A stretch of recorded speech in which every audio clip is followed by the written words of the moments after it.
Bismillahirrahmanirrahim. Assalamualaikum warahmatullahi wabarakatuh. Di video kali ini saya akan mempresentasikan suatu materi untuk kepentingan ujian akhir semester dengan mata kuliah psikologi kognitif. Sebelumnya perkenalkan, nama saya Binti Latifatunisa dengan NIM 231900124 dari Program Studi Psikologi Islam Fakultas Agama Islam Universitas Muhammadiyah Ponorogo. Materi yang akan saya sampaikan yaitu proses mental dan pemikiran manusia.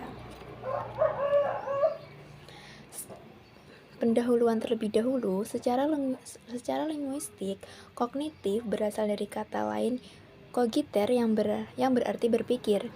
Dalam Kamus Besar Bahasa Indonesia, kognitif mengacu pada segala sesuatu yang berhubungan dengan berpikir, yaitu proses berpikir. Kemampuan seorang individu untuk menghubungkan, mengevaluasi, atau meninjau suatu peristiwa berdasarkan informasi atau pengalaman faktual empiris. Tentunya kita sering mengalami ketika mencari seseorang yang kita kenal di keramaian dan mengira kita melihatnya, hanya untuk menemukan bahwa ketika kita mendekati orang banyak, itu bukan orang yang kita harapkan. Mungkin kita merasa frustasi karena tidak bisa mengingat sesuatu, padahal sesuatu itu sudah ada di ujung lidah kita. Semua pengalaman ini memiliki satu kesamaan, yaitu terjadi karena cara berpikir manusia memproses informasi. Definisi psikologi kognitif. Psikologi kognitif sering digabung atau disamakan dengan pengertian psikologi secara umum. Psikologi berasal dari kata Yunani psyche yang berarti jiwa dan logos yang berarti kata. Pengertian psikologi sendiri adalah ilmu yang mempelajari tentang tingkah laku dan proses mental atau mental. Psikologi kognitif merupakan salah satu ilmu psikologi. Istilah psikologi kognitif merupakan upaya untuk memahami berbagai alat atau data pengamatan empiris yang sistematis yang berasal dari pengamatan manusia dan kemudian dikembangkan. 12 bidang penelitian yang berkontribusi pada dan teknik psikolog kognitif. Yang pertama, kesadaran. Yang kedua, memori. Yang ketiga, representasi. Yang keempat, imagery. Yang kelima, ilmu saraf kognitif. Yang keenam, persepsi. 7. Rekognisi pola. 8. Perhatian manusia. 9. Bahasa. 10. Psikolog perkembangan. 11. Berpikir dan pembentukan konsep.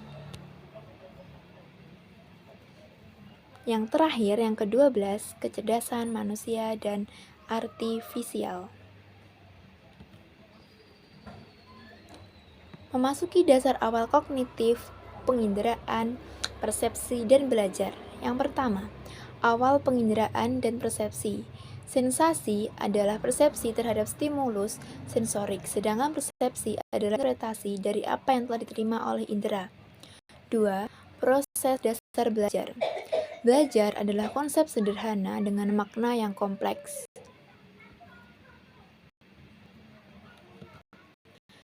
Selanjutnya, melalui dasar awal kognitif yang terjadi pada manusia, perkembangan psikologi kognitif dapat dibagi menjadi 1. Sensorik motorik dari usia lahir sampai 2 tahun. Yang kedua, operasional dari usia 2 tahun sampai 7 tahun. Yang ketiga, operasional konkret dari umur 7 tahun sampai 12 tahun. Yang terakhir, operasional formal dari usia 12 tahun ke atas. Teori pendekatan kognitif. Pendekatan psikologi kognitif menekankan pentingnya proses internal pikiran manusia. Menurut para ahli kognitif, perilaku manusia yang terlihat tidak dapat diukur dan dilaksanakan tanpa proses mental seperti motivasi, intensionalitas, keyakinan, dan lain-lain. Selanjutnya, menurut Beatty dan Cauchy, pendekatan psikologi kognitif memiliki beberapa ciri yang dapat dikemukakan. 1. Seperti ahli teori perilaku. Psikologi kognitif menganggap psikologi sebagai ilmu murni.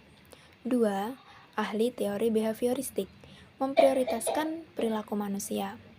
3. Pengaruh terbesar pada perilaku manusia adalah bagaimana pikiran bekerja. 4.